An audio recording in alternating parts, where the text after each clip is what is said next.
Bonjour à toutes et à tous. Bienvenue dans cette chronique des entrepreneurs et dirigeants chrétiens. Nous avançons sur le chemin du carême. Il y a quelques jours, nous avons entendu dans l'Évangile cette parole forte de Jésus.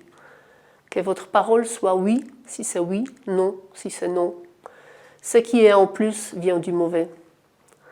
Je me suis posé la question, est-ce que c'est toujours d'actualité? Dans notre monde contemporain, où le langage est souvent édulcoré par les politiquement corrects ou les formules dites inclusives, cette parole peut sembler radicale. Et pourtant, cela me rappelle un projet réalisé pour une entreprise de taille intermédiaire. Un de nos clients, un groupe qui avait connu de beaux succès, faisait face depuis plusieurs mois à des résultats en baisse. Pourtant, chaque mois, l'équipe se rassurait, le prochain sera meilleur.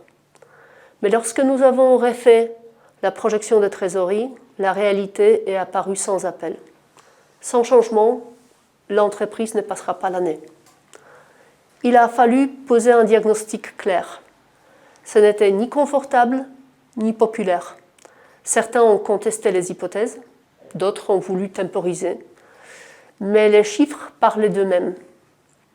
Il aurait été plus simple, plus rassurant, d'adopter un discours flou, de revoir des hypothèses, le tirer un peu, pour ne pas affoler les investisseurs. Pourtant, l'expérience montre que ni les fonds d'investissement, ni les banques n'aiment les mauvaises surprises. La direction a donc choisi la clarté.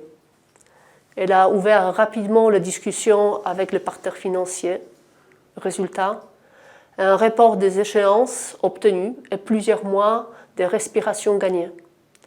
Dire oui quand c'est oui, dire non quand c'est non, ce n'est pas toujours séduisant. Cela dérange parfois, mais c'est ce qui permet d'avancer, de décider, de construire sur du vrai. Le reste, souvent retarde et affaiblit. Alors en ce temps de carême, où nous sommes invités à faire la vérité en nous et autour de nous, que notre parole aussi, dans nos entreprises comme dans nos vies, soit claire et fidèle. Bon chemin vers le Pâques à chacune et chacun de vous. Merci.